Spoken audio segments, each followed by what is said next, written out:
Olá pessoal, tudo bem? A gente nesse vídeo vai abordar o tema do problema de outras mentes, tá certo? Um tema dentro da área de filosofia da mente. A gente vai abordar o problema de outras mentes, as teses, as principais teses em resposta a esse problema e também os argumentos, as dificuldades e as consequências desse debate filosófico.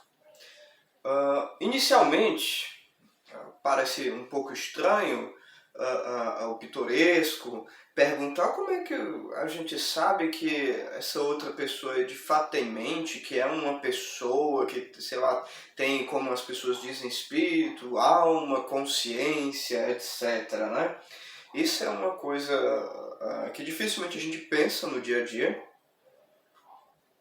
É algo que a gente simplesmente assume e vai vivendo. Por exemplo, você sequer pensou se eu sou uma pessoa que tem pensamentos, que tem algo que a gente chama de mente, etc., consciência. Você não se perguntou isso, você já parte do pressuposto que é esse o caso, tá bom? E parece ser uma questão que talvez pudéssemos pensar que fosse relevante, etc. Sempre que nos cursos de filosofia que eu abordo esse problema, eu gosto de começar analisando outras questões para a gente compreender a relevância. Eu vou fazer algumas perguntas aqui, vocês aí do outro lado do vídeo vão responder para vocês e aí vocês vão pensar por vocês mesmos a relevância que vocês acham. A primeira questão que eu pergunto pense aí com você mesmo, né?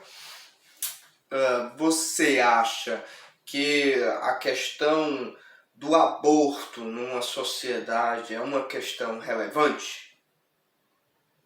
Eu acho que sim. Eu imagino que você também possa pensar dessa mesma maneira, sim, que é uma questão relevante para a nossa sociedade, né? Outra questão que talvez seja um pouco mais futurista para alguns, né? Pensar sobre robôs, a capacidade de robôs de desenvolver cada vez mais inteligências avançadas, né? Pense aí em vários filmes de ficção científica. Um bom exemplo, tem um jogo de videogame, não é?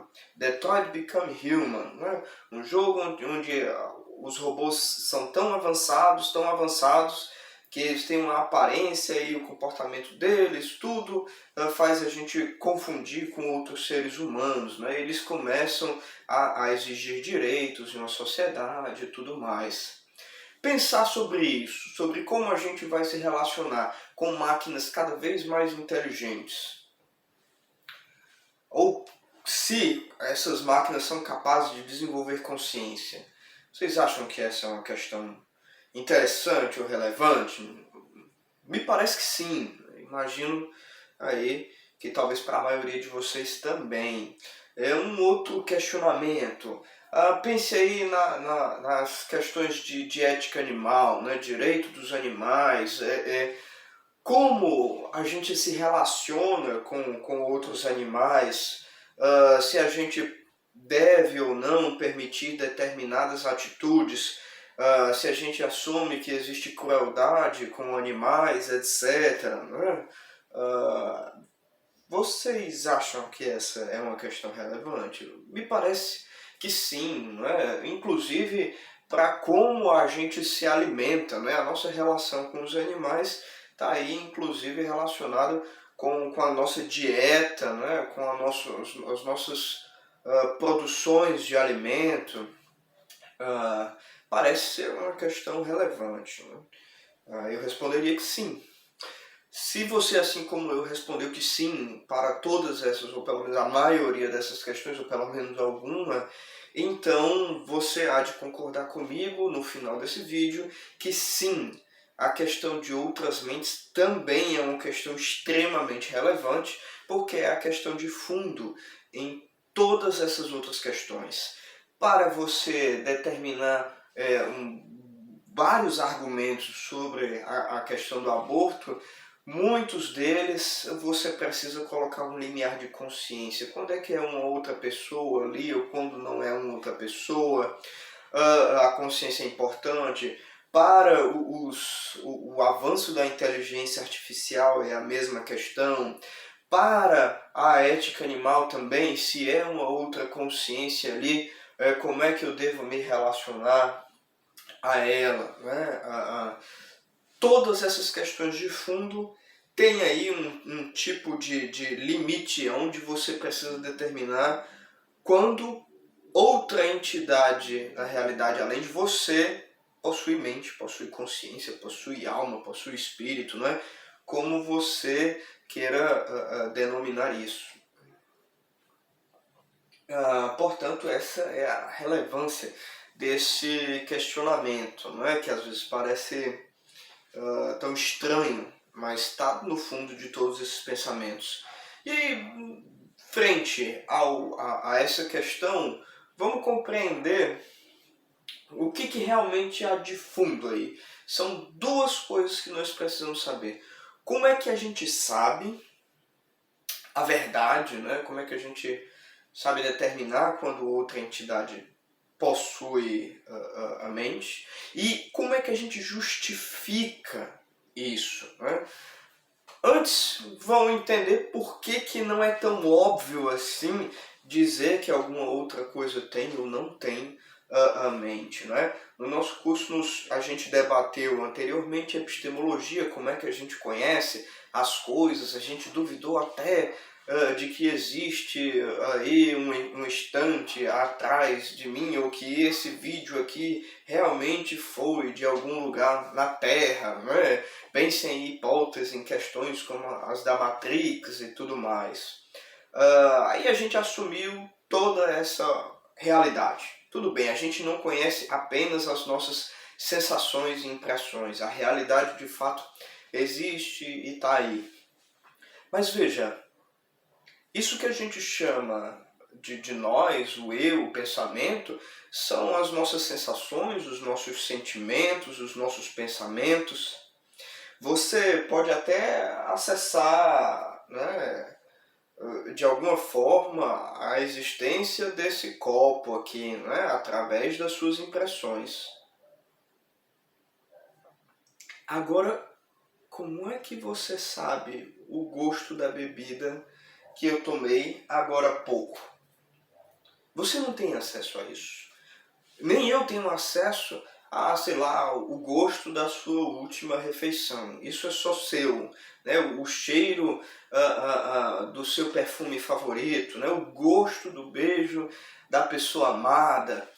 Todas essas impressões do mundo, todas essas coisas, né? Vamos usar aqui esse termo, são subjetivas.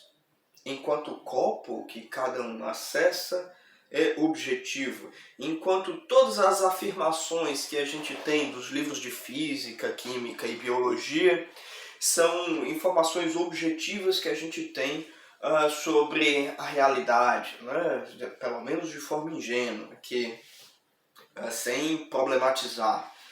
Agora, se a gente partisse apenas desse mundo objetivo, é extremamente surpreendente a existência dessas coisas subjetivas, não é? Uma experiência que apenas você tem acesso, os outros não.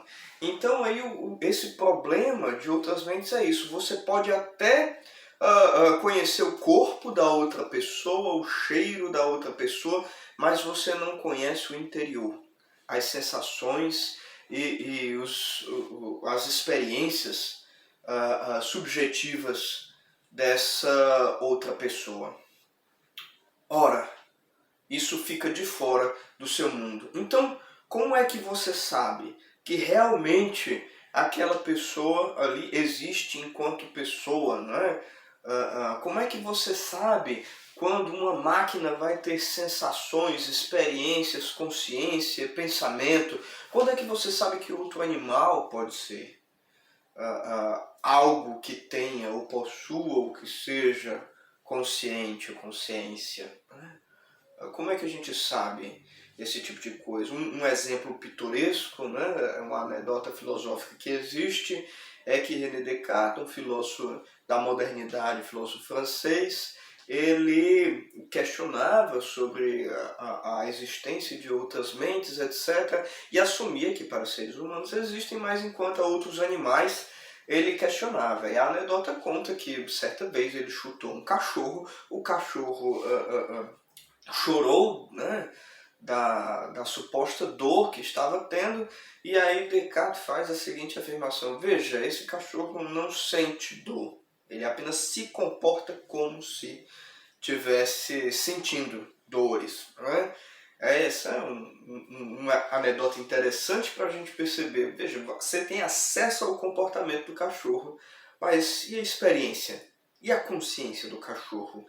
Cadê? Não é? Como é que a gente justifica esse nosso saber sobre outras mentes? Né? Esse é então o problema geral que a gente tem sobre outras mentes. A gente tem dois argumentos principais, né? Duas linhas de raciocínio principais, argumentos sobre os comportamentos, sobre a constituição física, existe uma argumentação geral sobre coerência e nós temos algumas dificuldades, o que a gente vai ver a seguir.